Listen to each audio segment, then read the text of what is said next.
Hey, I'm here.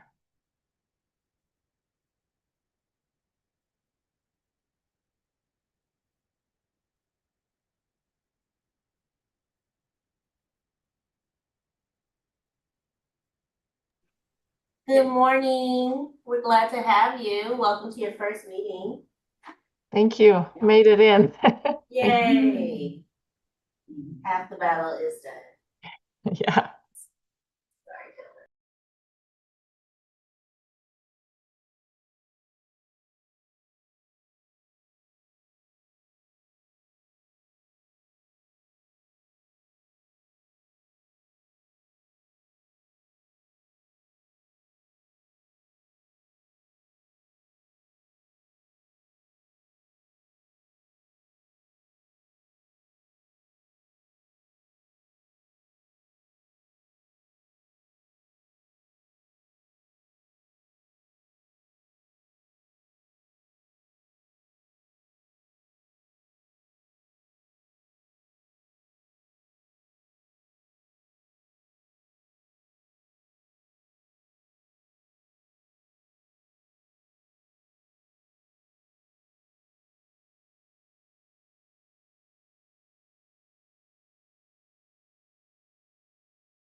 Good morning. Just doing a quick sound check to make sure everyone can hear me before we get going in about a minute or so.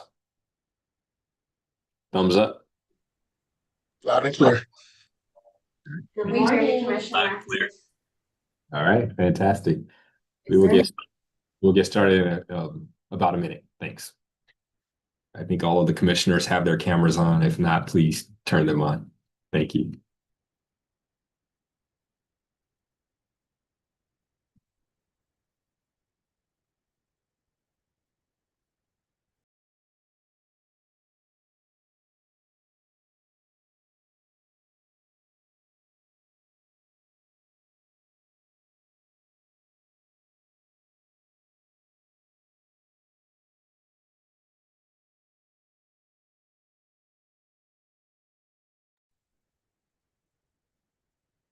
Thank you. I did see your comments and certainly did have a restful holiday season. Hopefully you did as well, Maria. All right, it is 10 o'clock, and I believe we have all of the commissioners who are going to be in attendance this morning here. Our cameras are on, and so we will get started. California Racial Equity Commission meeting is called to order at 10 a.m. on Wednesday, March 18th, 2026, in Sacramento, California, where we do have a physical location where folks can watch or witness this meeting.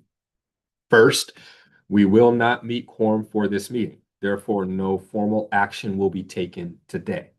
Second, the information and opinions expressed by presenters or public commenters before the commission reflect the views of the speaker.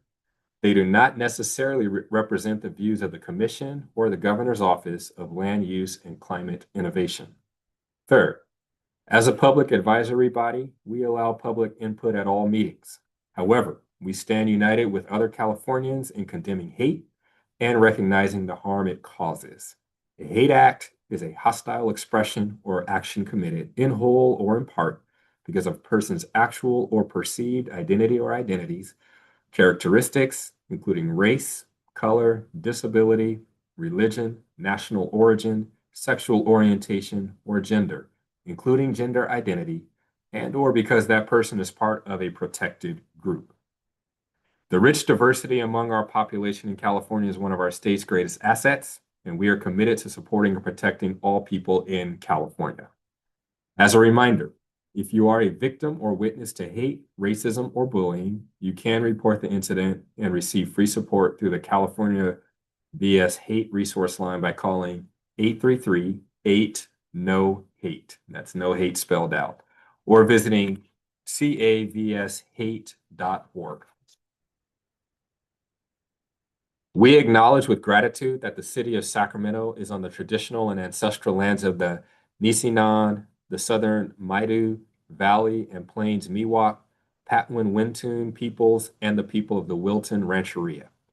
May we acknowledge and honor the Native people who came before us and still walk beside us today on these ancestral lands by choosing to gather today in the active practice of acknowledgement and appreciation for Sacramento's Indigenous peoples' history, contributions, and lives.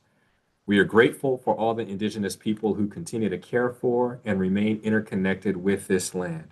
We promise to be conscientious stewards of this land for the future generations and are committed to ensuring the inclusion of Indigenous people to inform the California Racial Equity Commission. I believe we do have, we got to print it. We do have the community acknowledgement. And give me just one moment to find that. If anyone on the team in Sacramento has that and can share it on the screen, that will be great as well.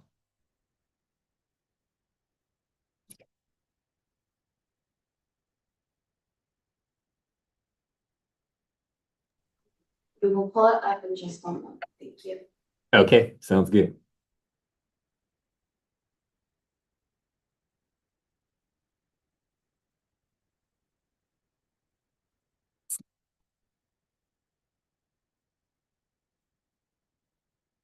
Thank you for your patience. Consider this a moment of silence to reflect.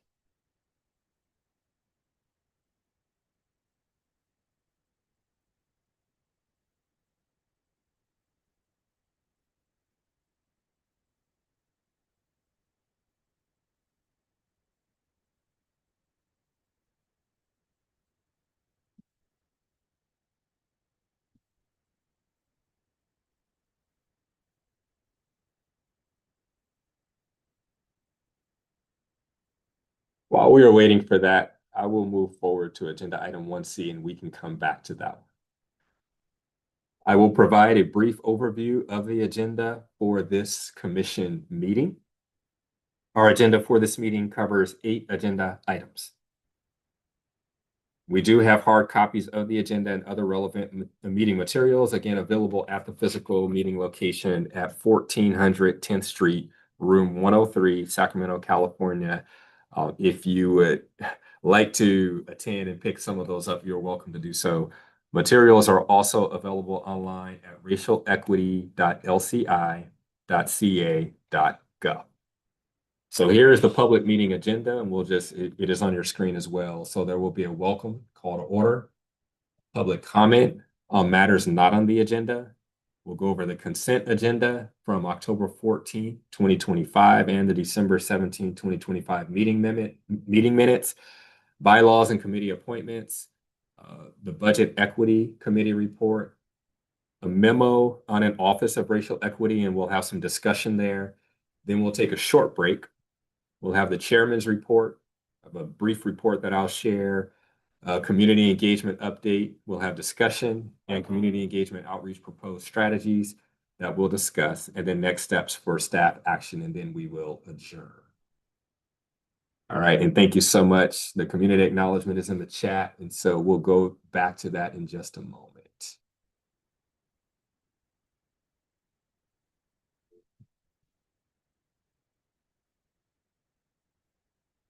And again, pardon my Wi-Fi. It's a little slower today down here in Kern.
Chair, Right.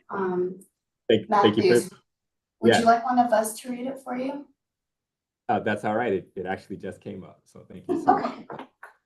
It spun for about a minute. All right, we will read the community acknowledgement. We thank and honor the indigenous nations of this land who contributed to the building of this country. We recognize the forced and unpaid labor of California indigenous peoples under Spanish, Mexican, and U.S. rule, especially within the mission system, where Native people were enslaved to build infrastructure, harvest food, and serve colonial institutions. Our ancestral lands, knowledge systems, and labor continue to shape the cultural and economic foundation of this state. Native nations in California contribute to the arts, governance, land management, cultural revitalization, and health sovereignty. We acknowledge and thank the people of African ancestry who were stolen from their homelands and brought to this country, and whose free labor played a major role in the formation and economic wealth of this country. We also honor the contributions of Black ancestral scientists, inventors, and entrepreneurs whose contributions were stolen or never acknowledged. We honor and will not forget the thousands upon thousands of lives lost at the hands of enslavers, vigilantes, law enforcement, and other forces of suppression in this country. We affirm and uplift those of African ancestry living in this country today as a living testimony of the strength, love, faith, and fortitude of a resilient people. We acknowledge the international and global immigrant contributions who shaped this country's economy and helped build its infrastructure. We honor the contributions of Asian immigrant community, including Chinese railroad workers, Japanese farmers, Filipino cannery workers, and field workers, and other Asian workers. We acknowledge Latinos and Mexican immigrants have been integral to shaping economic growth in the U.S. from building homes, filling roles of agricultural needs, and other service industries have been influential to providing everyday needs to fellow Americans. These communities have filled critical workforce gaps and enriched American society with different intersectionalities of culture and beliefs. We recognize the impact of U.S. militarism, colonial oppression, capitalistic tourism, appropriation of cultural heritage, and more have affected Pacifica and oceanic people and island relations. We acknowledge the harms of climate change and environmental pollutants from global powers that are harming islands and destroying oceans. Thank you for your community's contributions in roles of service and public health, the teachings of reciprocity, and how those lessons can be woven into societal structure serves as a model of hope and change for this country.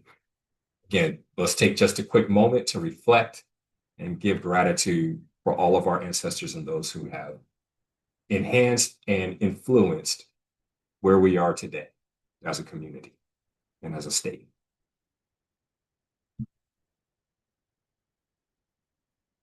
All right, thank you for taking that moment of silence and reflection.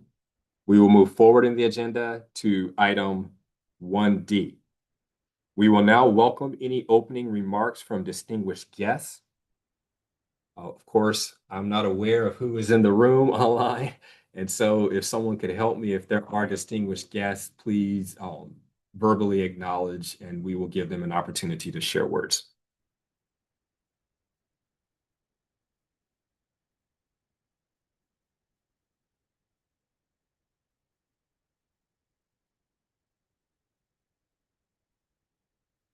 Do we have any distinguished guests calling in? No distinguished guests. Okay, thank you so much for confirming that.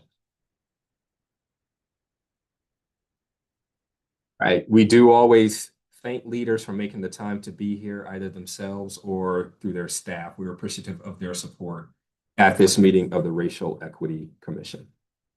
We'll move forward to agenda item 1E. Jessica Doe, Program Analyst, the Racial Equity Commission, will take the roll call to establish quorum, understanding we know that we do not have a quorum, and provide an overview of the public comment process. Please note that the commission will not respond to all public comments. Jess. Thank you, Commissioner Matthews. I will now lead the roll call to establish quorum and provide an overview of the public comment process. Commissioner Virginia Hedrick. Commissioner Gabriel Maldonado. Present. Commissioner Traco Matthews. Present. Commissioner Dr. Manuel Pastor. Virtually present. Commissioner Yolanda Richardson. Commissioner Angelica Salas. Commissioner Amy Tong. Here. Commissioner Simboya Wright. Good morning, present.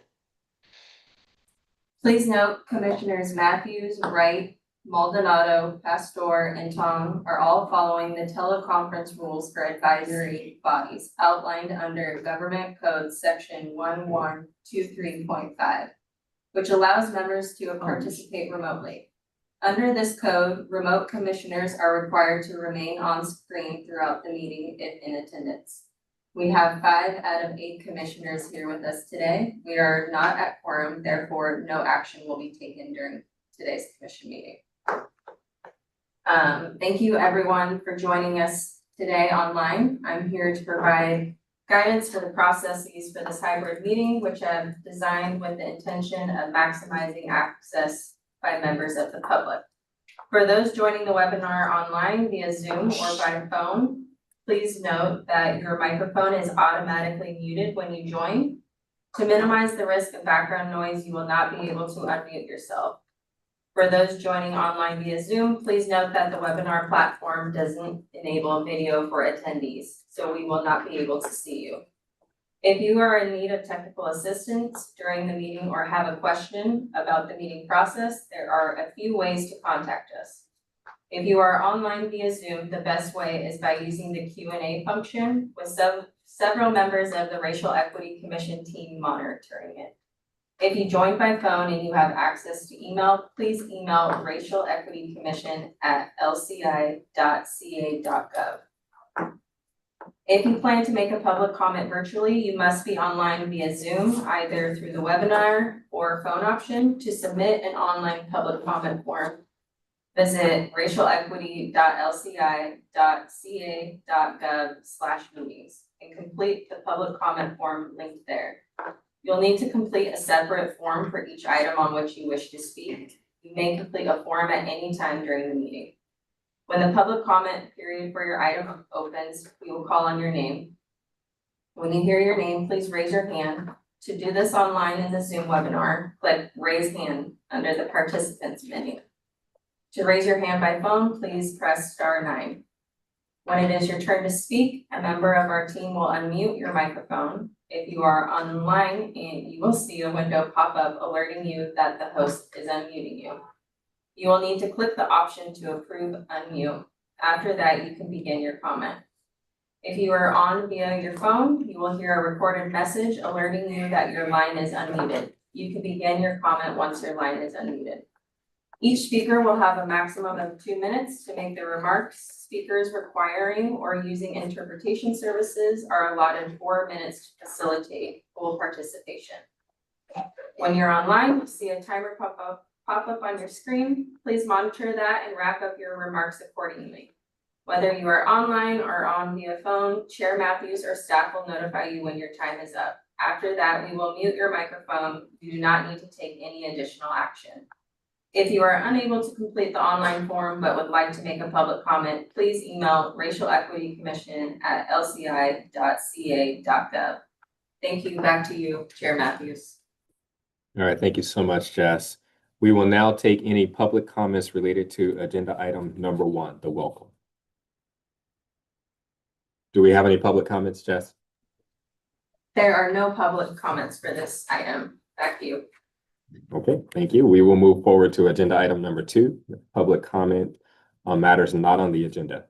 We will now take public comments on items not on the agenda.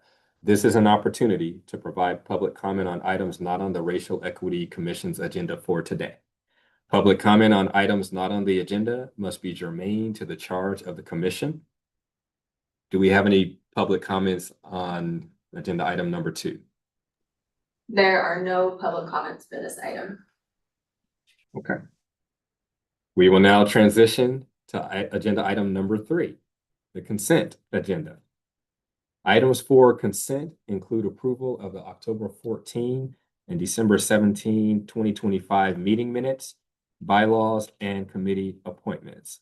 The commission may consider routine or non-controversial agenda items on a consent calendar motion. However, because we do not have a quorum, the consent agenda cannot be voted on in this meeting. That does not mean we cannot have discussion, and so we will open it up if there are any discussions points from the commissioners themselves. Are there any comments, questions, or discussions from the commission?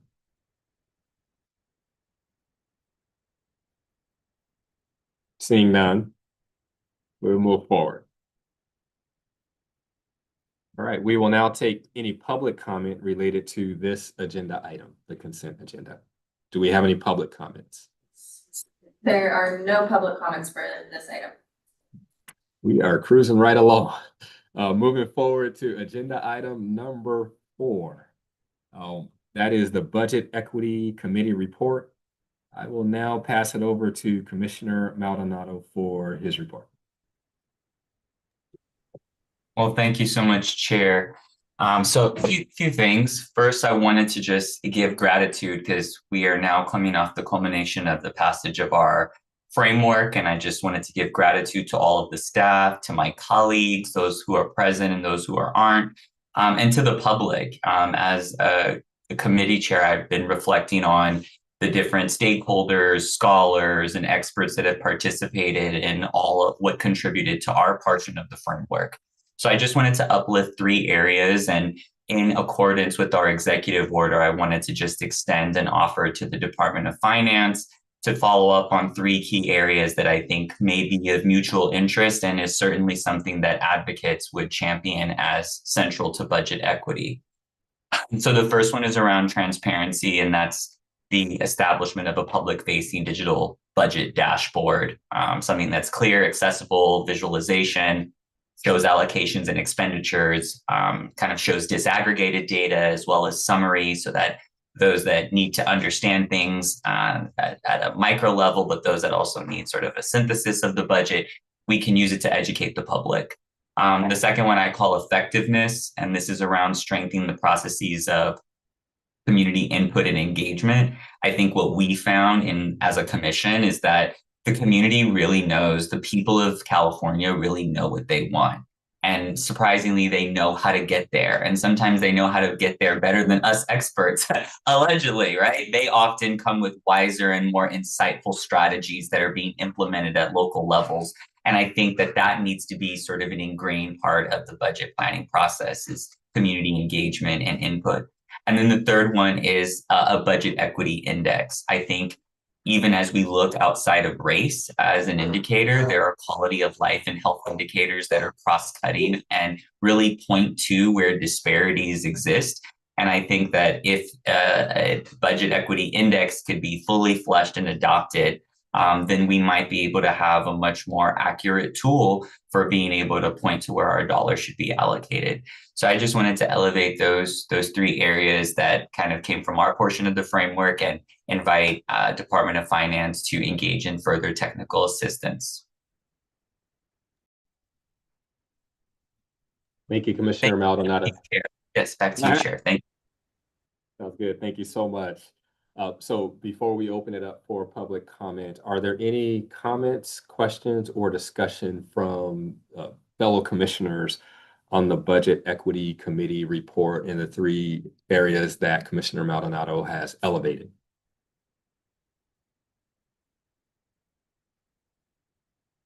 Don't everybody speak at once. Thank you, Commissioner Wright. I just want to say thank you, Commissioner Maldonado, for the hard work. You definitely have set the standard when it comes to this budget here. So really appreciate the hard work and the committee. Thank you, Vice Chair. Commissioner Pastor. Well, 2 things. I'm going to echo the thanks to Commissioner Maldonado, because this is probably the thing the community cares about the most, is transparency with regard to how money is spent, accountability.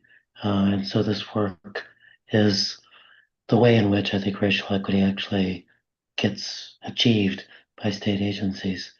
And then second, I'm not even sure this is actually in the agenda, but I'm not great with Robert's rules, is welcome, Commissioner Tong. So glad that you've deigned to join us. We know your reputation, and it's just fantastic to bring your skills and perspective to this group. Thank you so much, Commissioner Pastor. And I feel a bit remiss, Commissioner Tong, for not saying that at the beginning. I do have a more formal welcome when it gets to portion, but I should have led with that. We are so honored to have you, and it looks like you would like to share some words. I can wait to the formal part of it, but thank you, Chair and the fellow commissioners for welcoming me. I'll follow the agendas, given this is my first meeting. I don't want to already taking things out of order. Not at all. You are a commissioner. You are invited to speak as you see fit. So thank you so much. Welcome. Thank you. Before we do move forward for public comment, just wanted to co-sign publicly on the comments from Commissioner Wright and Commissioner Pastor. Thank you, Commissioner Maldonado, for leading the charge so well with the Budget Equity Committee, but really with, as Commissioner Pastor said, I believe the preeminent concern and focus of this work for equity champions across the state.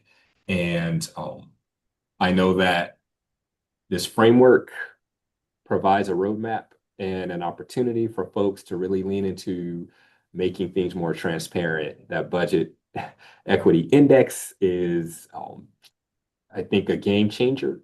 And so I would just affirm, thank you so much for continuing to elevate that for all of our stakeholders across the state. And just want to double down and say that's one of my primary concerns as well, and would love to see that happen. And so thank you so much for continuing to lift that up.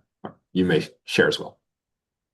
Yeah, thank you, Chair. I just wanted to say more so to the public and to my colleague activist advocates, you know, the real work of change is not always visible. It's not always flashy. It's not always going to look like a headline. These frameworks are really the foundation for what I believe to be the true work to happen. And that is what happens behind the scenes. That is slow, hard public policy work.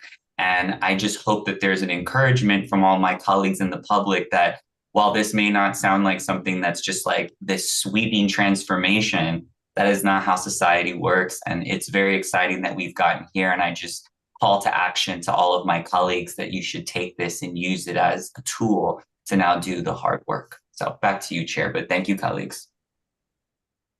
Thank you for your words of wisdom, Commissioner Maldonado. Thank you all, commissioners, for your comments. And I don't think we had any questions, but always appreciate the discussion. Do you have any advice or any action items that you would like to recommend for the Budget Equity Commission before we open it up for public comment? The only thing I would ask is that this could be, you know, for a formal extension on these items be sent to whoever our contact is, the Department of Finance, just so that they are aware that we are available and that these areas are of interest. So if that follow-up can be done by staff, just so that they know that this olive branch and opportunity to technical assist is available. Fantastic. Any other commissioners' thoughts, recommendations? Okay, fantastic. All right, thank you so much. We will now take any public comment on agenda item number 4, which is the Budget Equity Committee report. Jess, do we have any public comments? There are no public comments for this item. Back to you. All right, thank you so much. We will move forward to agenda item number 5, which is a discussion on the memo related to an Office of Racial Equity. The Commissioner will now hear from Manpreet Dhillon-Brar from Vital Research to share an update on the research memo they have been working on for the Racial Equity Commission. I will pass it to the distinguished presenters. Manpreet. Thank you, Chair Matthews, and I appreciate you welcoming me too. Good morning, everyone. Thank you to the commission staff and commissioners for this opportunity to just give an update on the Office of Racial Equity brief. I believe we had a slide, so just want to check. Oh, perfect. There we go. Thank you.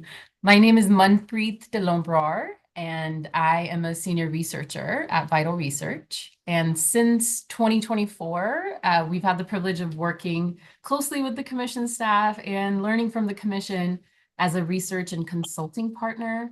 And we're really by supporting the commission by way of producing briefs or memos as resources on important topics. So for this brief, we explored the potential of establishing an Office of Racial Equity in California to really sustain the commission's work beyond its planned sunset in 2030. Vital Research met with several key individuals, and we also conducted a review of relevant policy and practice-based gray literature. So this brief really builds on many prior policy memos that have been presented by various entities. And we just try to highlight some key considerations for the commissioners as you really think about long-term sustainability. And this includes the benefits and challenges of an Office of Racial Equity, potential roles such an office could really play and the importance of it. We also give examples from other states and provide some high-level funding considerations. So a draft of the brief is included in your meeting materials. And it concludes with some recommended next steps. So including kind of the importance of shared governance and community engagement so that racial equity is really embedded in everyday government decisions. But I think looking ahead, the question before us is really whether an Office of Racial Equity that's designed with community input can help sustain the commission's legacy and keep racial equity at the center of California state government for years to come. So I think over the next month, we plan to refine the brief with additional conversations with commissioners and commission staff, and hopefully present a final version of this for consideration as a resource. I am not sure if we have time for questions, but I just want to say thank you, and we look forward to sharing the final brief for your consideration soon. Thank you so much, Manpreet and your team. We appreciate you sharing that preview of the brief that is to come. Looks great, at least in terms of the outline. But I do want to open up the floor for any comments, questions, or discussion from other commissioners related to this brief report. Any commissioners? Questions, thoughts? I just want to say thank you for that work, and I look forward to seeing the the final product and obviously with our input, and I definitely support the establishment of a Office of Racial Equity. So I mean that's no surprise, but Commissioner Pastor, sorry. Is that okay, Commissioner Chairman? Absolutely. So I'm with Commissioner Maldonado on this, having lobbied for this during the COVID era. But can you talk a little bit more about what issues you think are coming up that are going to be covered in the report? And also, if you have done a great literature search already, do you have a few models in mind at either city levels or states that you think are experiences for an office to potentially draw from? So issues and models, we realize we're not committing you to whatever you say here today, but just giving us a sense of what might come up. Absolutely. I'm happy to answer that, Commissioner Pastor. And thank you, Commissioner Maldonado, also for just reiterating your belief in this and moving this forward. So I think, yes, I also see Commissioner Wright's hand, but I think just responding quickly, very briefly to the issues, as you kind of alluded to it, having advocated for this for many, many years, lots of folks have. I think one of the biggest issues is that we're trying to kind of give some more examples for, some ideas for, resources for, is how to actually establish the office. So we know that through legislature is the most effective, most kind of for sustainability, the best approach. But of course, there's challenges that are presented to that. So I think that's the biggest issue of how do we do this. And the second piece that we're hoping to get some more insights by additional conversations with commissioners is where does this get housed?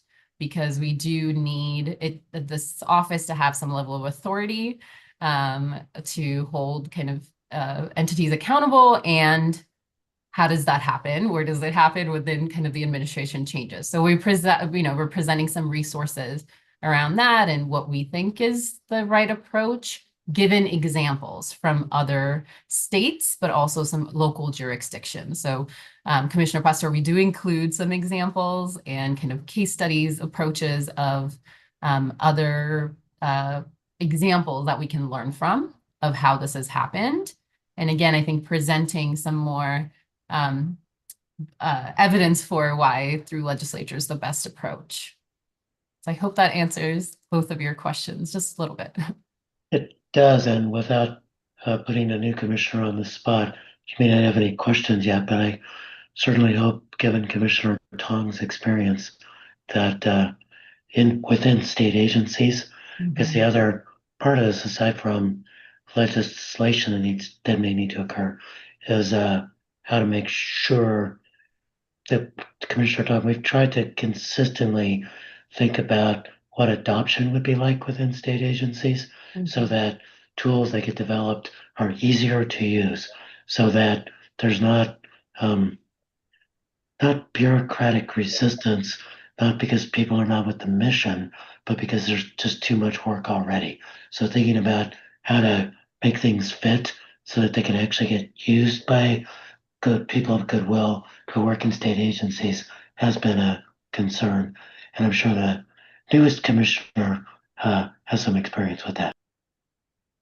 I want to be mindful that Commissioner Wright says his hands raised, but I'll just quickly respond, Commissioner Pastor. I think that what you know called out is, I think it might be the very reason that I was appointed to this commission, and I'm actually very excited to be able to do that work from an implementation lens with that you know, years of experience and know how the system works. Again, I want to save my maybe a few words later on when the chair have a formal introduction. But I think you know, having a recommendation, I believe from what I've already heard in the past 35 minutes or so, there's a shared commitment that those recommendations do not become a shelfware. So having a thoughtful implementation plan of being, you know, driven to see results, I think it's our joint interest. Thank you so much, Commissioner Tong. Commissioner Pastor, I want to make sure that you feel your answers are or your questions are answered and satisfied before we move to Commissioner Wright's question. Fantastic. Commissioner Wright. Yeah, first I want to say thank you. I definitely support and press that we have the Office of Racial Equity. But one of the things I wanted to say is we have municipalities like the City of Los Angeles that has already stepped up. Great example with the civil and human rights. They actually have civil rights enforcement, community support, some of the things that we think that should happen within the Office of racial equity. So please continue to look into other agencies to see how they operate so we can get some ideas to move forward. So thank you so very much.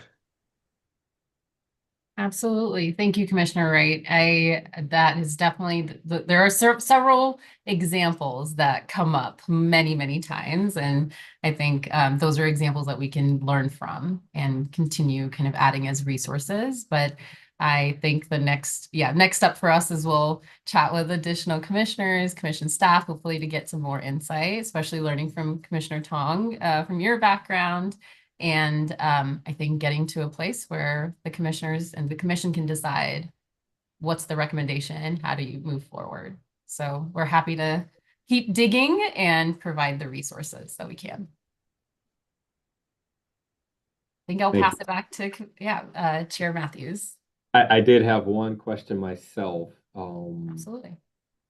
And so will this brief also include recommendations on timing? So obviously we are in a very nebulous period. Election years are always a little wonky on that piece. And so will there be recommendations on the right phased approach included in this brief? That's a great question and something that's been brought up, especially in our conversations with staff. And given kind of the administration shift where we are right now, it's challenging to try to present like, here's a timeline or here's how this could work. But we definitely are including examples of kind of how long things have taken or what it should really look like so that it's much ahead of 2030 when the commission is set to sunset. So yes and no, we're giving kind of examples and some recommendations around it, but it's not kind of clearly outlining here's what the timeline could look like of getting from here, making the decision to recommend to we have an office established. But we'll definitely keep digging on that piece as well, because I think we know it takes time. This work takes time. Absolutely. That answers my question. Thank you so much. Any other final thoughts, questions from commissioners before we open it up for public comment? All right, seeing and hearing none, thank you again so much, Thank you. Manpreet and your entire team, again, for doing this incredible work and also for sharing this brief report today. We will now take public comments related to agenda item number 5, memo for an Office of Racial Equity. Jess, do we have any public comments?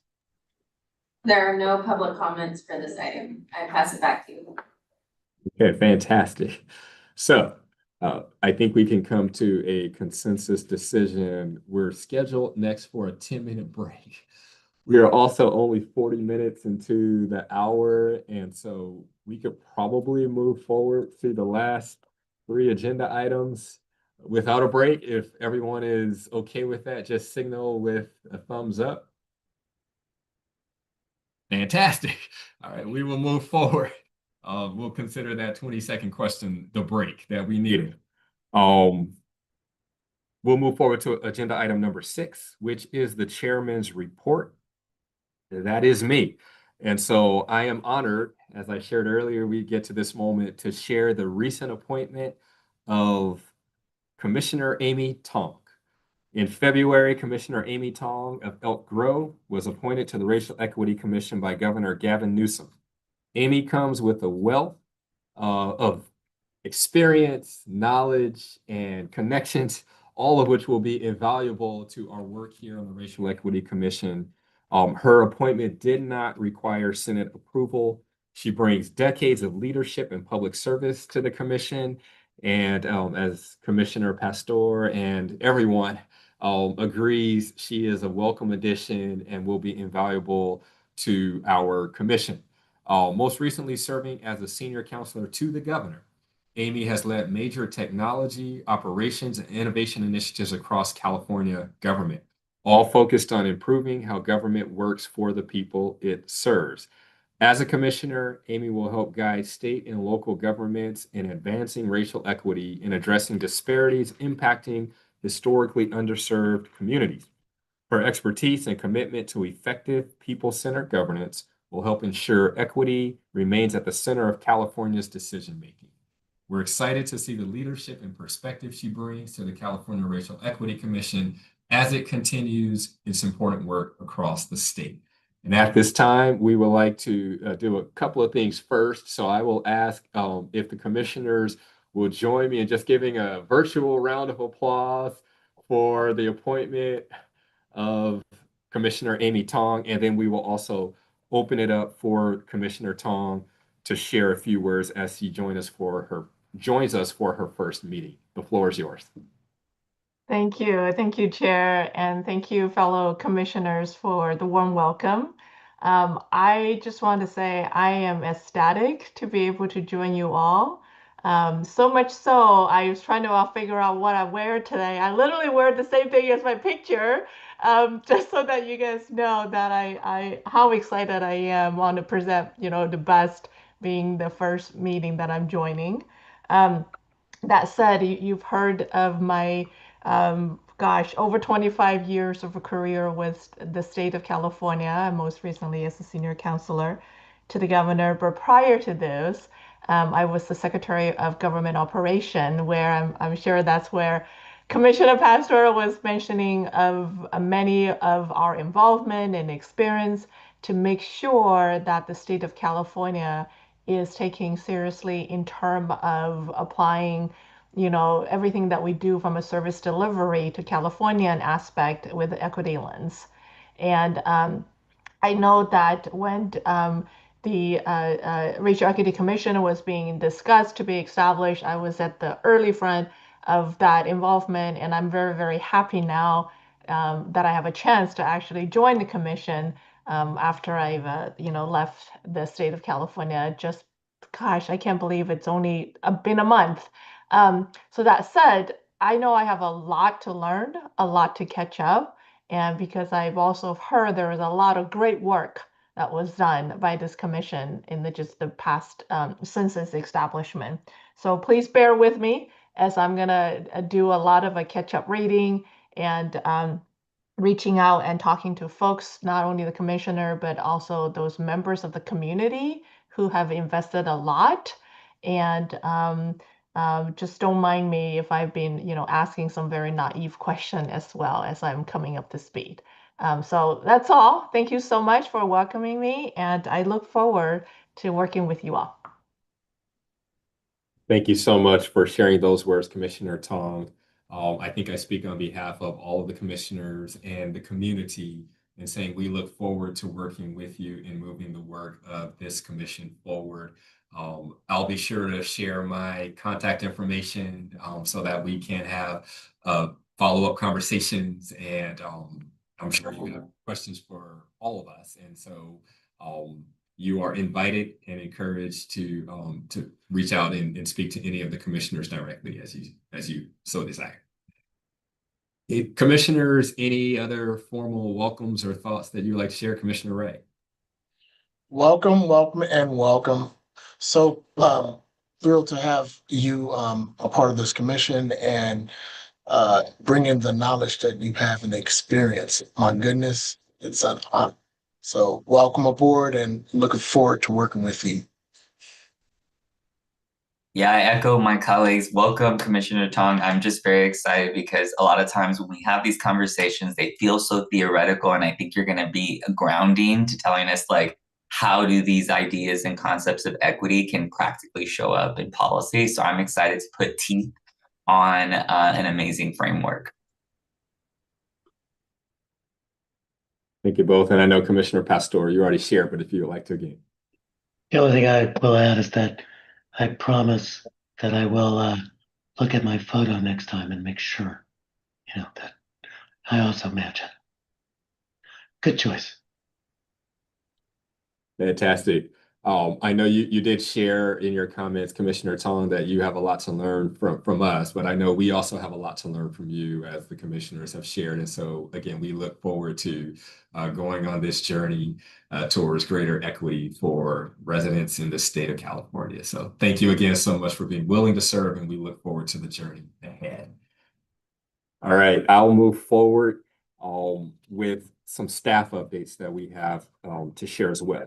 In February, the commission staff has grew and added program manager Adriana Brooks to the team. Can't see her, but she is there. There she is. Fantastic. There is Ms. Brooks. Honored to have you. She is leading the staff in the planning and execution of programming in alignment with the framework, including technical assistance and evaluation. She has already made a great impact with her experience in project management, health equity, and accessibility. Her enthusiasm is apparent, and we are excited to have her as part of our commission staff. I'd like for all of the commissioners to join me as well in welcoming Adriana. You can give her a virtual round of applause as well. Adriana, would you like to have any brief words yourself?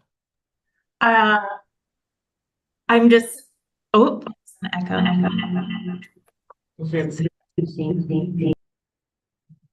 Sorry.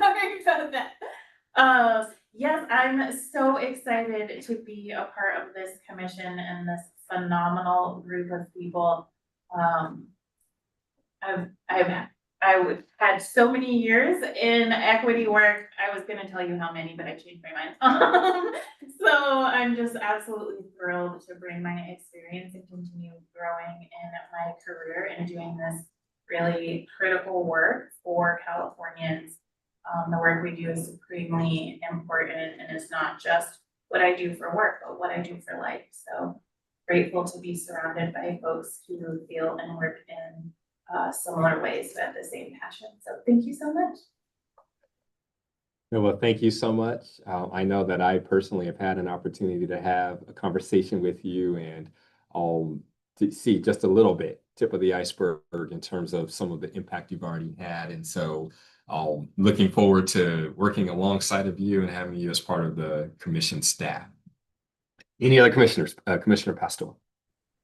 Yeah, when I had a chance to meet Adriana earlier, and I just want to share that Adriana, that you gave my staff a giant thrill.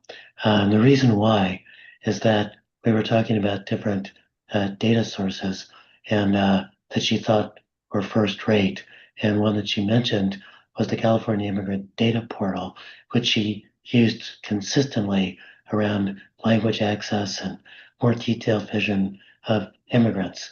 And I said, well, we did that. We came up with it. And so I immediately called my lead person on that project, and she was so glad that there was unsolicited praise from a user for this website. So it's the California Immigrant Data Portal. It's got tremendous disaggregated data by race, nativity, country of origin, language, etc. But to have a real user not even know that it was me that created it and give it praise, it pretty much made all of our days. Thank you, Commissioner Pascal. It will remain one of the top 5 most embarrassing moments at work. So I'm glad that it resulted in positive feelings for others, and yes, just absolutely fabulous resource. Living in California, language access, language equity, in fact, is supremely important in having data that helps us support a really hardworking population is what we need. And the best thing I think about that data is it also protects that population in a way that is really meaningful so that we can serve populations without targeting them. And I can only imagine how much work went into that resource. So thank you so much. Commissioner Wright, I believe I saw your hand first. Yeah, I just want to say, well, we've already met, and welcome, but I appreciate that you come aboard already and just hit the ground running.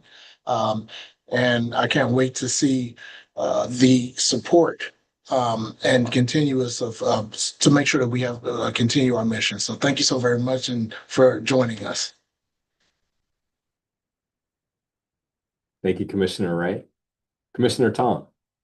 Yes, two things. One, I should have acknowledged, and that was my bad when I was saying my opening. I do wanted to also thank Adriana and Toya, who was they were great in onboarding me, as well providing all of the information, including this morning's little excitement. I was like, "Where is the lake?" So thank you so much. I want to acknowledge the fact that I know you guys are understaffed right now, but you guys are doing awesome in getting all of us situated. So thank you so much for the team, the staff for doing that.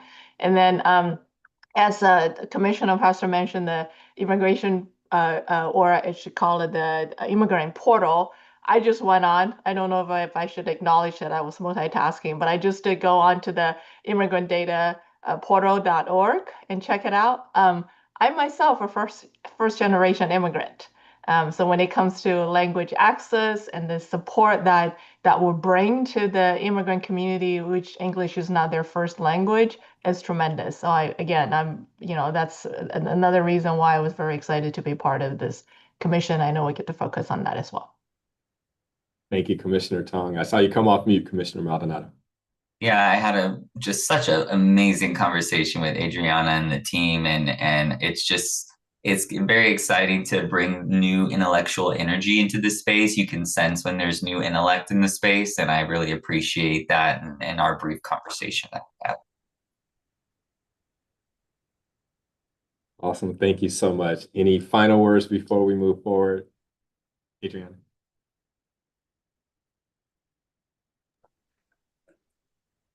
Just thank you to all of you.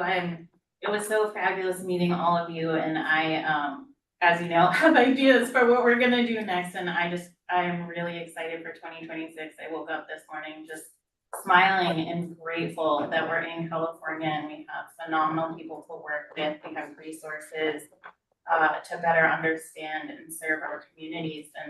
And what else can you ask for as a state government employee? So I'm very happy and I look forward to working with you all. Awesome. Well, thank you again for determining or deciding to be a part of this team and this amazing work. And we are so honored to have you. Look forward to the journey. All right. And now some sad news to share that we are all familiar with. But in February, the commission also bid a fond farewell to the inaugural executive director of the Racial Equity Commission, Dr. Larissa Estes. Originally appointed by Governor Newsom in July 2023. And through her leadership, she hired the entire staff, was instrumental in leading the drafting and publication of the Racial Equity Framework in December of 2025. Her commitment to ensuring the commission was supported by advancing racial equity across the state of California. Her staunch efforts helped navigate complex challenges and made meaningful progress toward equity and inclusion. Her tireless efforts, her work will forever be impactful as she was the driver of the framework that allows us to continue with the implementation of the racial equity framework as well as provide technical assistance.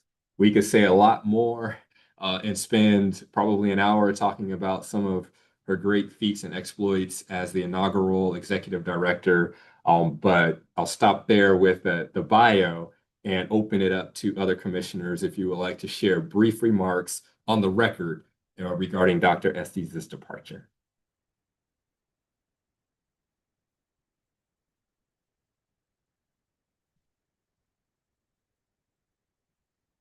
All right, I saw a hearty.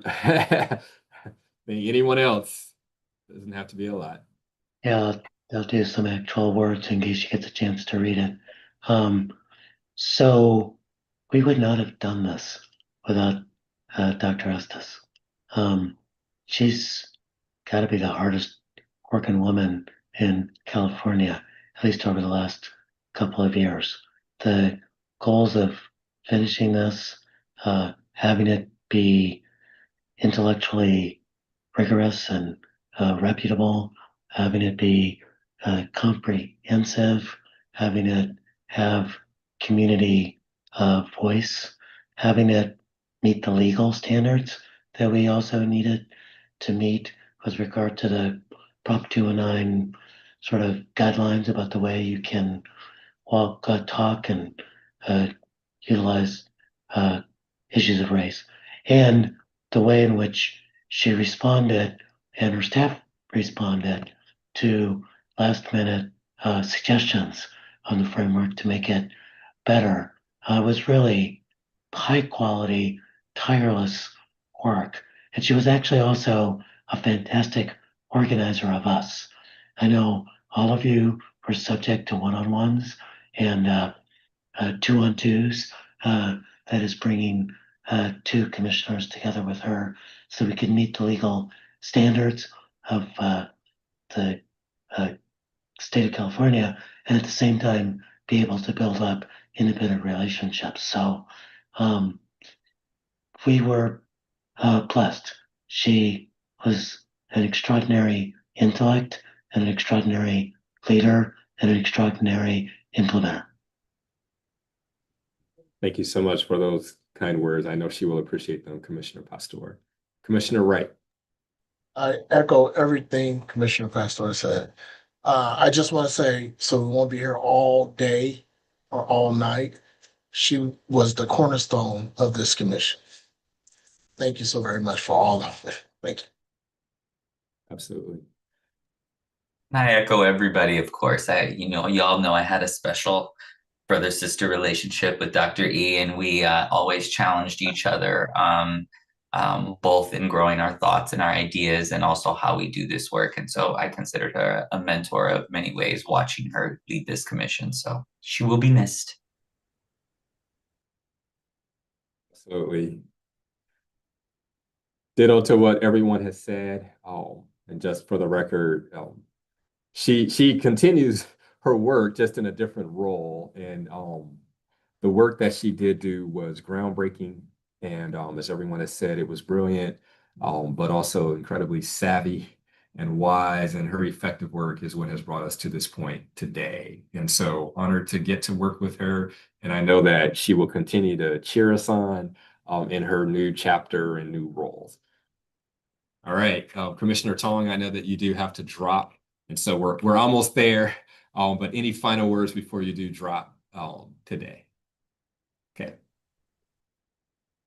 All right, well, thank you again so much. We will move forward on the agenda. Thank you, commissioners, for your all of your comments and sentiments. We will now take public comment on agenda item number 6, the chairman's report, mostly staff updates. Jess, do we have any public comments? There are no public comments on this item. All right, then we will move forward with agenda item number 7, which is the community engagement update and discussion. Commission will hear from Senior Program Analyst Dylan Turner-Keener, who will be providing an update on our community engagement work. After her updates, we will hear from Dominique Dunnick, a Senior Program and Grant Administrator from Global Urban Strategies, on their proposed data-informed community engagement outreach strategy. I will now pass it over to Dylan. Good morning, commissioners. I wanted to give a brief recap about the Community Collaborative Conference before I dive into today's discussion, which is really going to be centered around goal setting. So the proposed Community Collaborative Conference was outlined in the Community Engagement Strategy that was shared with the Commission and Community Engagement Committee of last year in December. And part of the reason I had some inspiration with another colleague, Jess, is really the key takeaway from our commission meet and greets and roadshow visits was this message of how community is struggling to have disparities they are actively enduring and addressed. And so to support combating some of those challenges, I wanted to propose a community collaborative conference to really help elevate the needs of community while also realigning state agencies as well as local government officials to be in collaboration and in a reminder of who they are in service to. Oftentimes when we walk away from our meet and greets, there is this sense of like, okay, what do we do now? So I'm really hoping this conference can really be a space to help bring in more collaboration and weave in more connection points that hopefully move away from a more transactional relationship. So this will inform the work of the commission by building equitable pathways of community engagement while also again keeping community at the center. The conference will convene with a mixture of community members from across the state, sharing regional challenges, also creating a dialogue that fosters connection, as well as strengthening collaboration, again, between government agencies and community. This convening will serve as a platform for connection for residents, change makers, advocates, government leaders, and state agencies, with the purpose of identifying shared priorities, exchanging resources, and exploring pathways towards community-driven solutions. So given the purpose, I drafted some goals that I wanted to share with you. We can go back to the previous slide real quick. To go over some of the goals, the first one is to, one, facilitate meaningful networking between community members, change makers, advocates, local government stakeholders that support serving in California for all. So again, just reminding each other who we're in service to and creating a space that fosters discussion, dialogue, but also builds connection points between government entities and community members. The second goal that I have is create opportunities for resource sharing and collective problem solving across regions. And I find that this also accompanies the racial equity framework. And I think Commissioner Maldonado, you nailed it on the head. Oftentimes community members are the experts, especially in their experiences. And I think oftentimes they are overlooked when it comes to actionable solutions. And so I'm hoping this space can help foster some more of that solution building and also identifying what actionable priorities can state agencies, local government entities, other advocates in the space can really come together and address these challenges and hopefully start to move the needle to start decreasing more of those disparities that community members are enduring.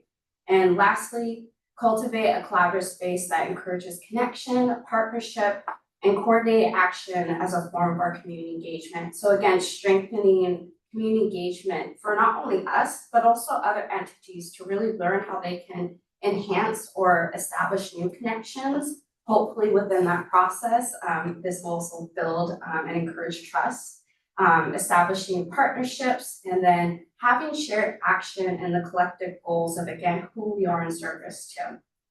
Now we can move on to the next slide.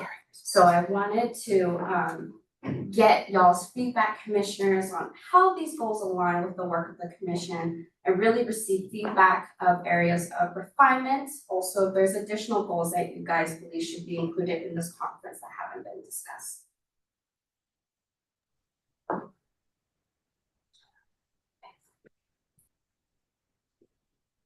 Right, as Dylan has mentioned, we'll open the floor to commissioners who have responses, thoughts, or insights related to these questions. It might be helpful to go back to, okay, fantastic, thank you. Good job,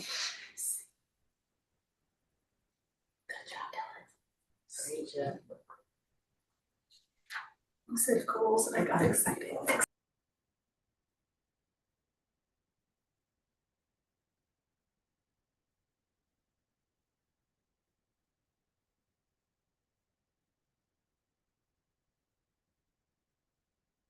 Any thoughts or comments from commissioners in regards to these proposed goals for the conference?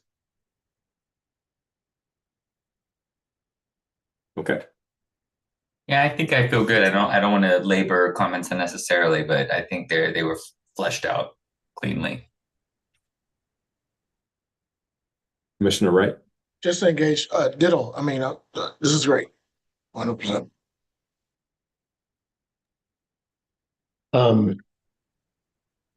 I concur with great.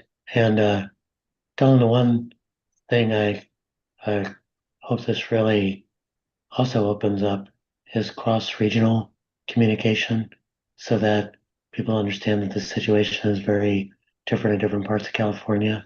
We often project from our own, I mean, I'm from LA, we think we're the world.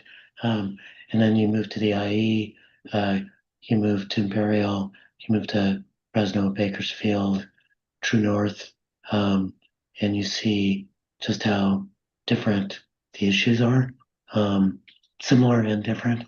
And so any way you can build in the regional education, cross education. Thank you, Commissioner Pastor. I agree. I think these are solid goals that have been well thought out and fleshed out. I would request that you also run them by Commissioner Salas, who is the chair, or has been at least, for the tenure of the commission, the committee chair for the community engagement work that we've led to this point. I'd just like to make sure we get her thoughts on this as well. Of course, I will be doing my due diligence to follow up with her and share with her these goals. And I hear you, Dr. Pastor, I'm really studying regional cross communication, and I'm also hoping this space can give communities some sense of reassurance that even though there might be unique challenges to their region or area, that they're not alone in the struggles to really identify how can we come together and find solutions. Okay, we can move on to the next slide. So as staff is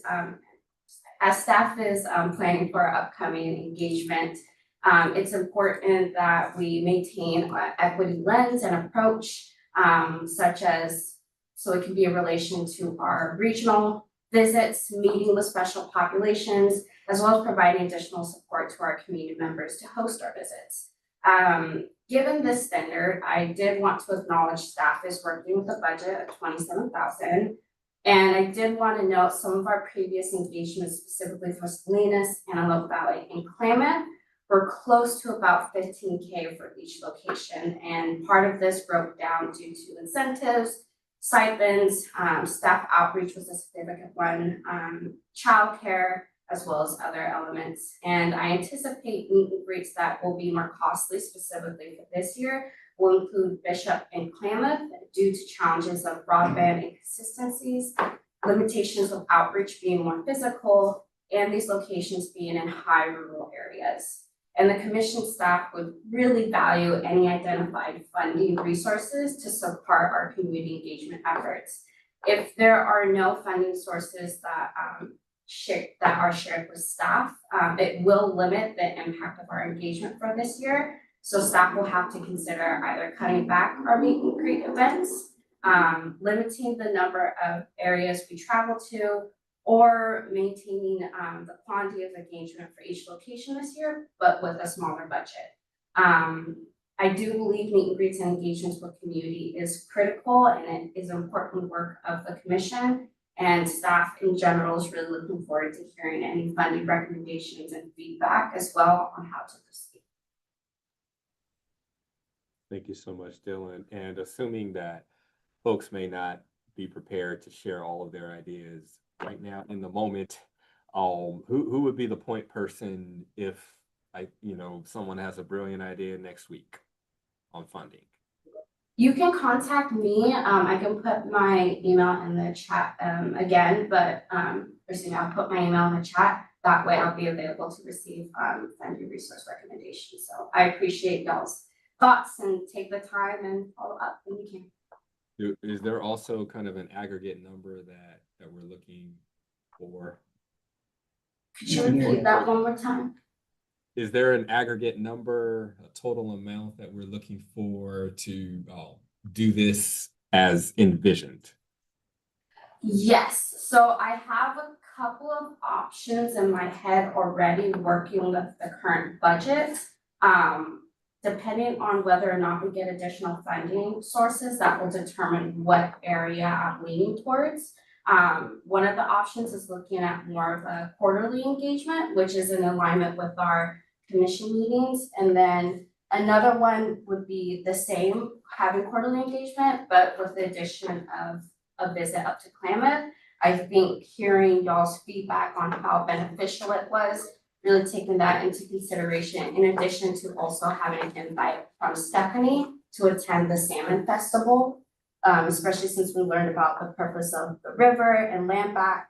And then the third option would be to maintain the list of community engagement visits, but decreasing the amount of funds for like Salinas, San Diego, etc., for about 2,000, and then elevating Klamath and Bishop, just because I am anticipating higher costs, having that be around 5,000 for those two locations. Gotcha. So just so I'm clear, other commissioners may also have questions or thoughts on this, and so I'll open up just a moment. So this 27,000 is kind of a current state budget and not, okay. I just wanted to make. This is specifically through philanthropy, so it's our fiscal sponsor that we use to help in coordination for our meet and greet. So this is money that we have available for us now, but we're gonna need another sponsor. Yeah, if you take 15,000 per location, or even 10, you're looking at a lot higher. Ideally, it would be good to maintain a 15,000 range for each location.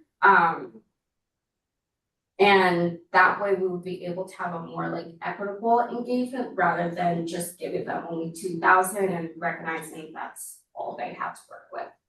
Gotcha. Thank you. Other commissioners? Commissioner Pastor.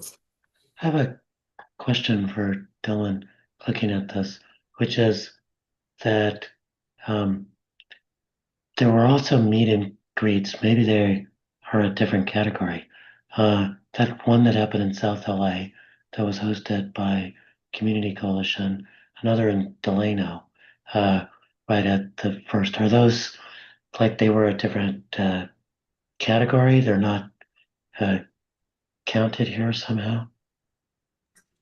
This list is just based off of the engagement that we discussed in December. Right now I highlighted areas that we're returning to this year, but we also wanted to continue our engagement throughout the state. So this year round, we also wanted to emphasize more new locations, but we are planning to keep a balance of old and new, even if the amount of engagement we do is smaller for this year. I'm just thinking that if those were also engagements, they should be added here, because if I was looking at this as a citizen or a resident of California, I would say, gosh, you've never been to South LA. But in fact, there was a community meeting there. So I think, I don't know whether they counted as community engagements in the same way. but that one was hosted by a community organization. There were 100, 250 people. So I think you might have been there as well. So this is partly so communities feel seen too. So I would make sure that the list was complete so that nobody says, why are we not going to South LA? Yes, I would add. Moving forward, I'll make sure to include our past meet and greet visits and include the visual of the map. That way everybody is represented and it's also refreshed what the areas. Thank you. Let me just chime in real quickly as well to Commissioner Dr. Pastor's concern. So I believe, if memory serves me correctly, because I live here, we were planning to do this meeting in turn as a follow-up. And there was going to be, some sort of community engagement meeting before, similar to how we did it a couple of years ago. However, once it was determined that we would not meet quorum, felt it might not be wise to expend the dollars to have an in-person commission meeting, which is why we're doing it virtually. But that's just my memory, of course, connected to Dr. Estes, moving on to the next chapter and all of the different kind of spinning plates, made the decision, well, let's just do this meeting virtually instead of having it here in Kern County. I don't know if, but I remember that map and the plan that we discussed back. So we were on the list. I don't remember if South LA was also on the list, and maybe there's been a pivot connected to some other factors, but just wanted to point out it again, if memory serves me correctly there. Yes, that is correct. Right now we still have plans to host our meet and greet down in the Fresno area, so that will still continue as planned. But yes, there were previous engagements to those locations. Okay, awesome. We'll keep our finger on the pulse of this one, but we appreciate the action steps there. Any other thoughts or questions from commissioners or Dylan? We just say rural regions continuing to look at rurality as a factor for those that are often unseen and whose stories aren't often visible, and just continuing to look for sub communities within those rural communities. I know that's kind of difficult to think about, but in a lot of rural communities, there are predominant rural people in those rural communities, and then there are even kind of more invisible communities underneath within those rural communities. And so I think just us continuing to challenge ourselves to find those most in the margins, and then still being inclusive of those who represent, the largest, members of that community. Thank you, Maldonado. Yes, that is still a priority of ours and will continue to get incorporated into our community engagement efforts. And also you will be hearing in the next presentation, I believe, a more detailed version of our engagement for this year, which will include special populations, whether or not they're the majority. Really want to emphasize also those who are on the outskirts of marginalization as well.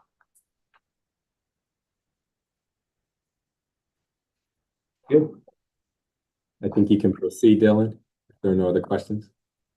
That concludes my portion of the presentation. So thank you all commissioners for your thoughts and feedback. And I look forward to giving you all further updates on the conference. Thank you. Thank you so much. We look forward to hearing more. I'll now ask for Dominic Dunnick to share.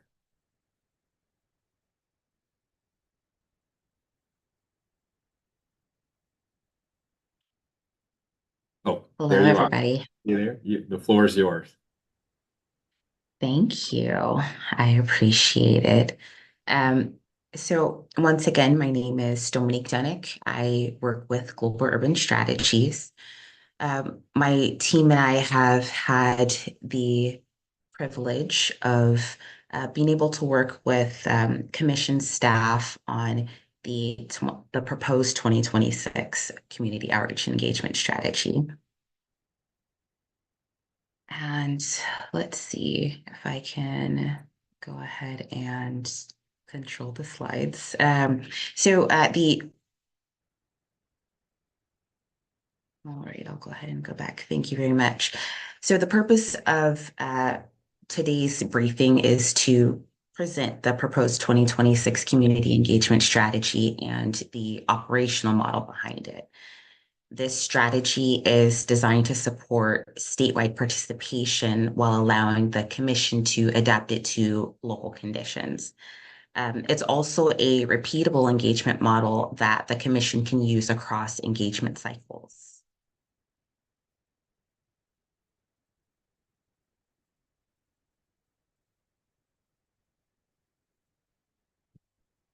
I'll go ahead and walk through the strategy in 6 parts. First, we'll address the data foundation and the communities of focus. Next, the core engagement strategy and life cycle. After that, I'll go ahead and talk more about how that strategy adapts locally using regional examples. And finally, we'll get into the timeline and the evaluation framework. And I'd like for us to reserve the final portion of our time for discussion and guidance from the commission.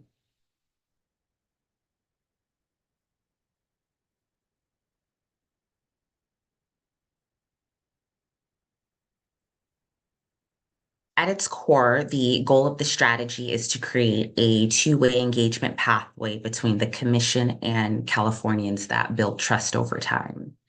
Engagement in this context is not just about sharing information. It's a structured process that allows communities to share their priorities, their lived experiences, and their recommendations so that those perspectives can inform the commission's decision-making.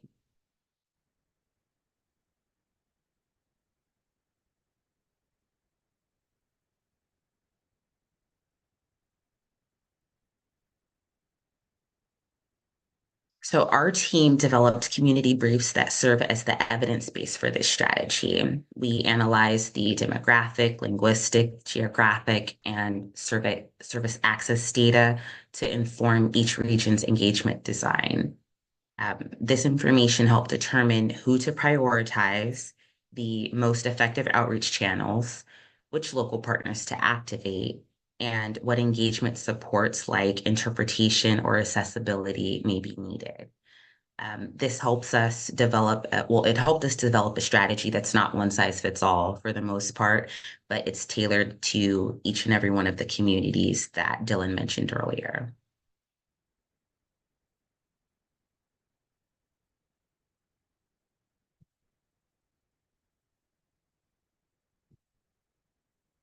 The communities that you see listed here were identified using a prioritization framework aligned with the Commission's existing engagement model. And across regions, the strategy prioritizes engagement with many populations that often experience barriers to participation. Selections were also based on compounded inequities instead of single characteristics. For example, intersecting factors such as race, language access, disability, income, geography, or newcomer status shape how communities experience access to services and participation in decision-making. With each community engaged, it's vital that engagement is culturally affirming, translated for limited English-speaking populations, and delivered by trusted messengers. For example, with tribal nations, it's necessary to follow tribal governance structures and community protocols, and of course, plan jointly with tribal leadership, including them in decisions about venues, facilitation, language access and timing, as you all already know from your engagement with tribal nations.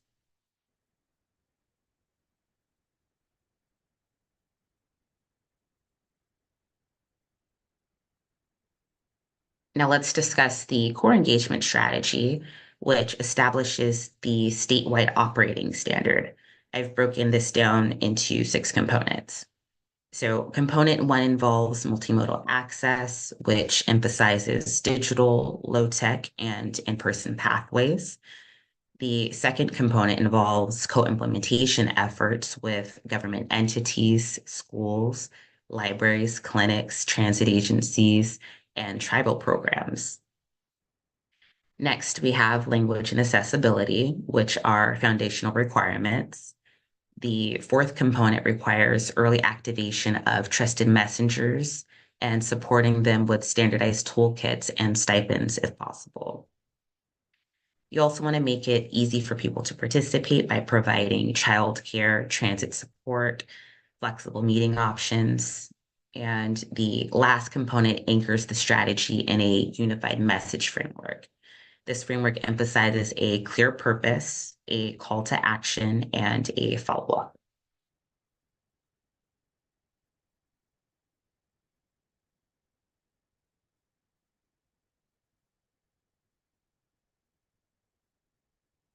We've also developed an engagement life cycle to ensure consistency.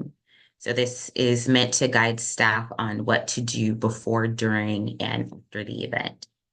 So before each engagement, staff will need to confirm partners early, localize materials, launch outreach weeks in advance with reminders in the final week. And during the visit, it's important to prioritize listening, accessibility, multiple input formats, also pace discussions for those with cognitive disabilities. Afterward, you'll want to issue multilingual recaps within 24 to 72 hours through the exact same channels used for engagement. You'll also want to debrief with your partners and trusted messengers to see what are your wins and what are your areas of opportunity.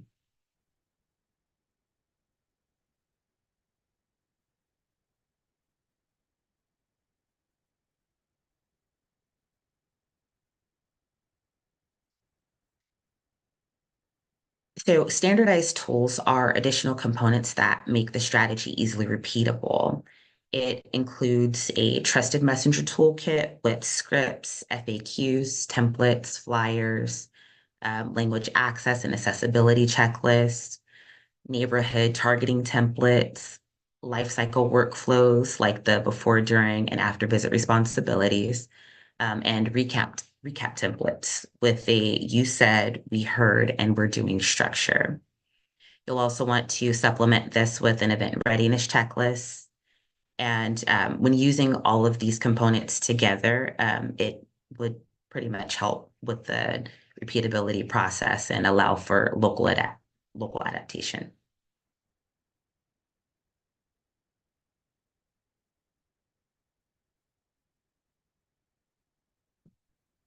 Now that we've walked through the core engagement strategy and the components needed to make it successful, let's dive into the regional and local strategy, which was informed by the community data briefs that were mentioned earlier.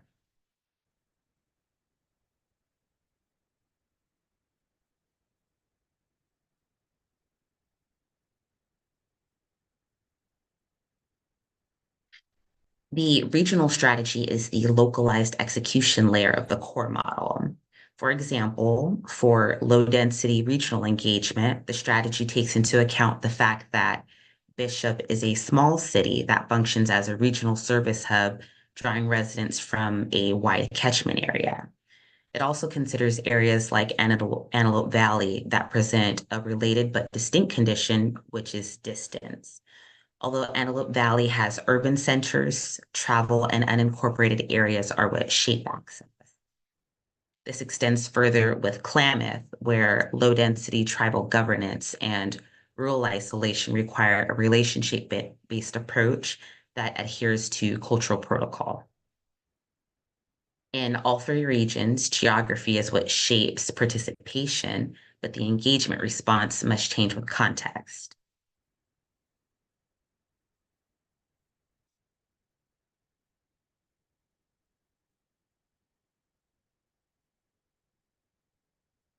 For agricultural and rural areas such as Salinas, engagement is shaped by agricultural labor patterns, high limited English proficiency rates, and indigenous Mexican languages. Outreach must align with work schedules and rely on print first methods. It's also important to keep in mind that labor schedules and trust networks are more so of a design constraint rather than an outreach challenge.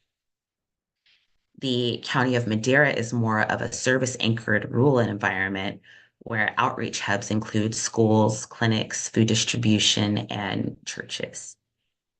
Engagement must include phone, text, and paper options supported by multilingual staff. Churches here function as embedded access points tied to service delivery. So the main point to keep in mind here is that engagement succeeds when it meets residents where the services already exist.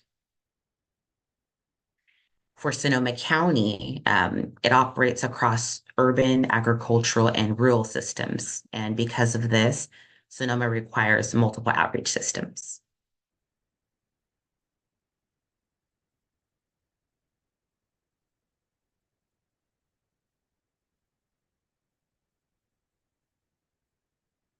In large, diverse urban systems such as Oakland, engagement must be neighborhood specific and multilingual by default.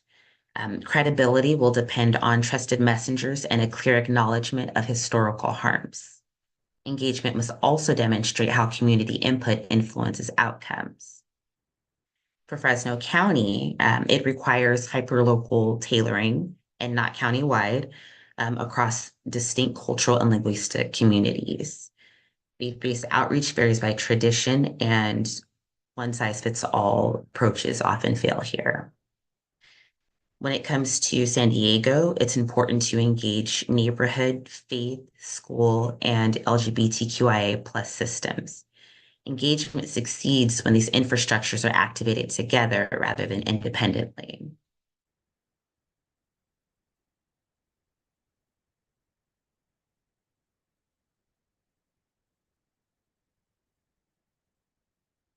Santa Barbara illustrates why a single outreach model can't work everywhere. So Santa Barbara requires two outreach models running in parallel, not a phased countywide approach.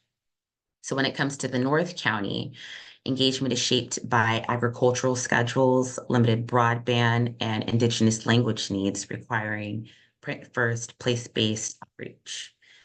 But in the South Coast area, it operates more so through institutional and campus-based systems where digital outreach is more effective, but it can't stand alone.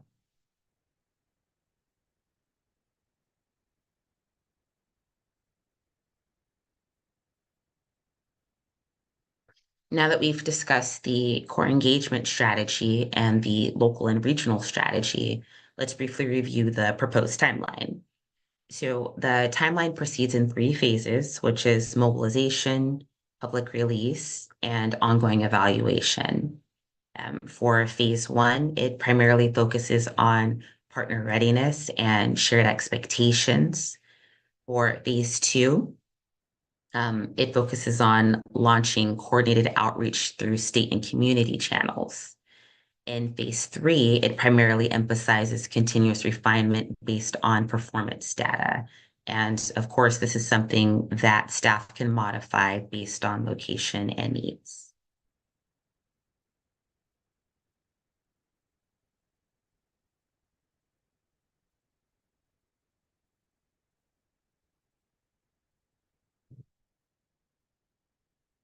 So the evaluation phase, it's an extension of phase 3, what I had just discussed earlier with the timeline.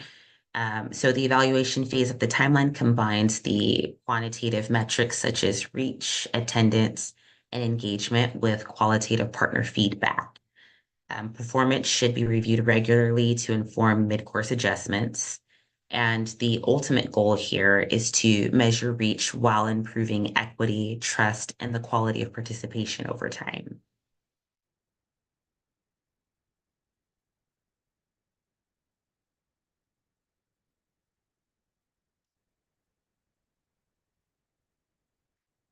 So at this point, I've walked you through the full engagement model from the data foundation to the statewide standards and how to adopt those standards locally.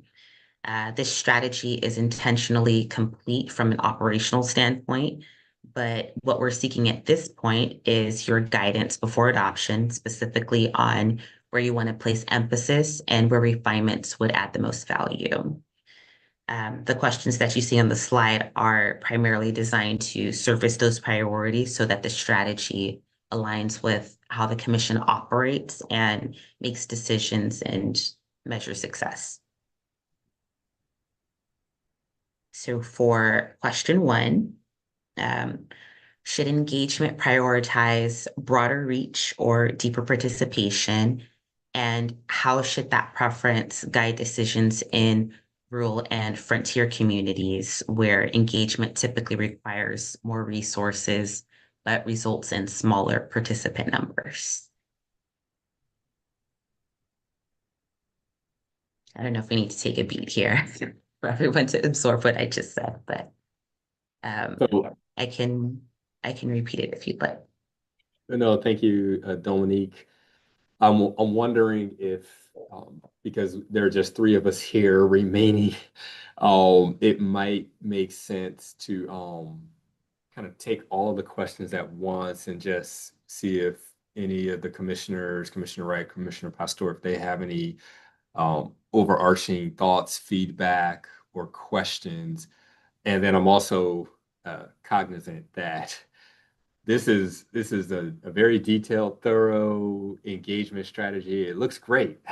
And I know it probably also is expensive. So I haven't seen a budget associated yet with what all of this would take. But I'm thinking about Dylan's earlier proposal, which said, hey, we need more money. So I just wanted to drive home or reiterate the point that we can probably answer these questions better based on the level of investment we feel we are comfortable and can potentially make.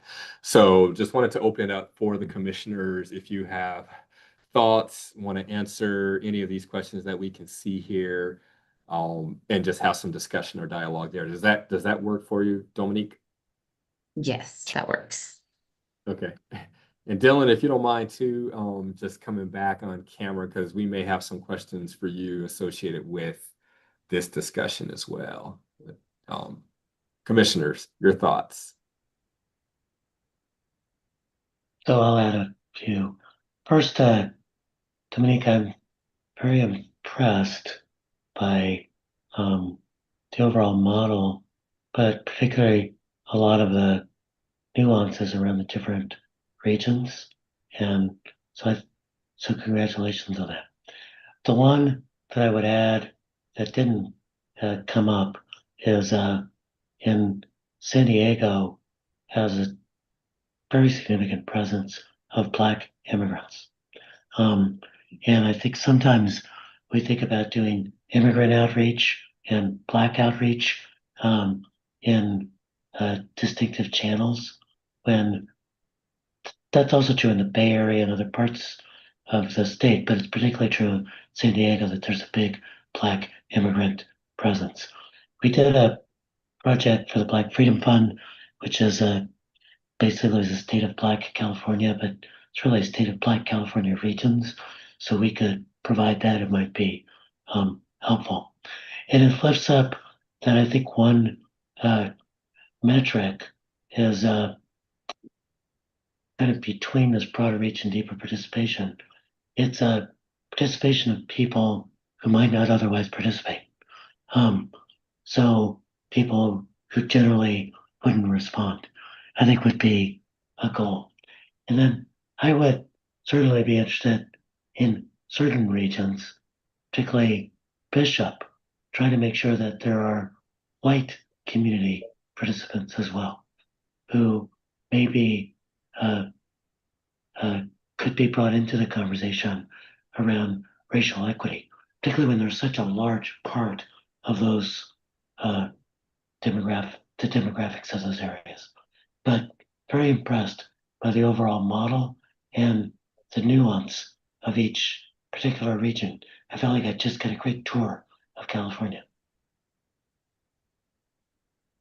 Thank you, Commissioner Pastor. Commissioner Wright. I spent a lot of time in different parts of California, so the amount of stuff you got right is very impressive. Yeah, this is great. And it's inclusive. Yeah, I am concerned about the budget. But one of the things that I would really press is that the rural areas have a lot of we have a lot of participation in those areas. It seems that those areas don't have the resources like we do in Southern California. Well, Los Angeles, let's say the bigger cities. Not saying don't not participate in the bigger cities, but try to make sure that their voice is heard in the rural areas. So we might have to figure out how to fundraise better. And yeah.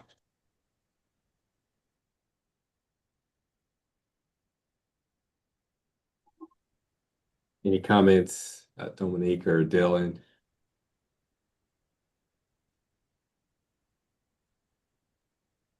At I this point, appreciate. no. Oh, go ahead. I'm sorry. Go ahead. From me at this point, no. I do appreciate all of your comments, and I look forward to ensuring that you all get these questions and see what you all think about this so that we can ensure that we can modify the strategy to make it the most effective for residents to ensure that you all get the information that you need.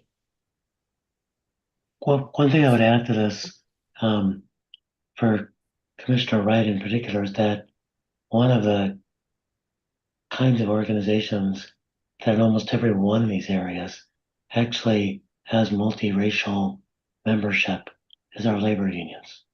And so perhaps tapping into that, particularly they're not, you're gonna have to go to philanthropy for money, but unions can, if by nature they have to talk about race in some way because they're trying to form people that come together around common interests when they might see their interests as being different. So I think tapping into some of the local unions as a way to get people to come to meetings, I'm not sure we've thought about that as creatively as we might. Yeah, to respond to that, actually, I think we were in Delano, right? Yes, and it was the commission was the was I don't know if it was a commission meeting or a community engagement. I can't recall, but I know that one of my locals actually packed Oh, the yeah. room. Yes, so you're right. Yes. Thank you for your insights always, Commissioner Pastor. The one thing that I just wanted to kind of call out, that last question, trauma-informed or safety consideration. So I know that in Kern and lots of other places too, where there are lots of farm workers, just making sure that we have a very sensitive, innovative approach to getting the word out, considering the current climate. So we have had to do a lot of innovative work with a rapid response network here in Kern, on a number of topics, after the ice raids in January of last year. And so that just really impacted a lot of community engagement because folks were like, I'm not showing up anywhere unless I have assurances that this is a safe place for me to show up and engage. So when you look at quote unquote historically harmed communities, that certainly is one. And so while we haven't had any, major kind of national news type events since then, that type of trauma, it can linger for a while. And so, I think that the plan looks really, really strong and solid. I didn't see anything particularly connected to that particular, harm or community. And so just wanted to make sure that we're thinking about it. I don't know that I want it to be explicitly emphasized in this strategy, but just considered. And so, if that's something we could potentially consider as part of the outreach strategy, is making sure that we are aware and sensitive to that need. And then the other, Thank you. you're very welcome. The only other thing, and if you have it in there already as well, that's great. Maybe I missed it. The other thing that I was going to mention is simply this. I know that this is going to cost more than $27,000 if we're going to do it well, and so we've got to find a way to raise more money, because that first question, do we want to emphasize broader reach or deeper participation? And really, my answer is I want both. And so I would love to see this plan rolled out, yeah, for pretty good deep participation, but also as broader reach as we can get with that participation. And so I know that does cost in a variety of ways. And so just yeah, wanted to bring that back to the forefront. We've got to find a way to raise more dollars there. So anything you want to share again on that piece, Dylan?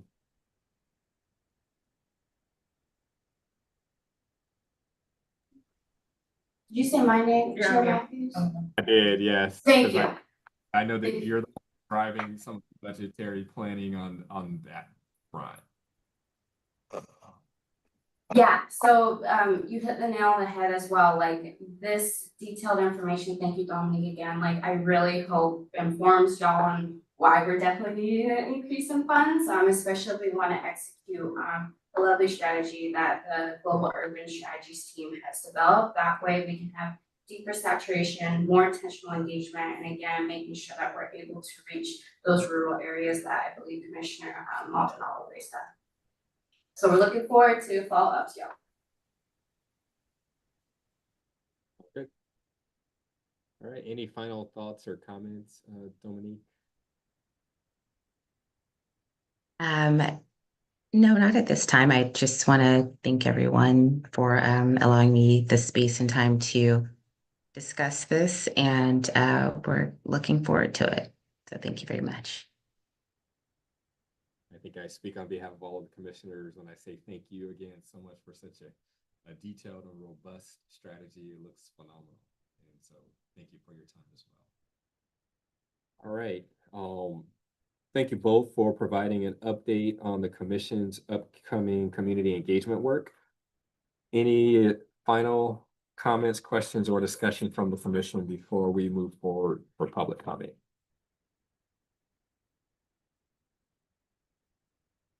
All right, seeing and hearing none. All right, we will now take public comment on agenda item number 7, community engagement updates and proposed outreach strategy. Jess, do we have any public comments? There are no public comments for this item. I pass it back to you. I think we may actually break a record. This is the first meeting I've ever been a part of for this commission where we've had 0 public comment the entire time. So unless we get one on this final item, we will move forward to the last item of the day before adjournment, which is next steps for staff action. Our discussion today has covered a range of topics, including an update on a memo and a brief for the Office of Racial Equity, a budget equity community report, and community engagement updates. So here are some of the proposed action items from today. We just spoke about the community engagement piece, so refining that just a bit. And then, of course, we will hear updates from, oh my God, I can't remember the organization, Vital Research, on the potential office. And so aside from that, does the commission, would you like to propose any additional next steps for staff action in terms of moving forward? Okay. All right. Sounds like no further comments or insights or feedback to share. Thank you in advance to the staff. We know that this work and the action items and the ideas that we have discussed today will be instrumental to moving our work forward, and we look forward to reviewing everything that we've discussed in terms of actions at our future meetings. There was a question that just came up. Will this be available by email? The presentation Not sure who's asking that question, but I'll let staff speak to that in terms of availability.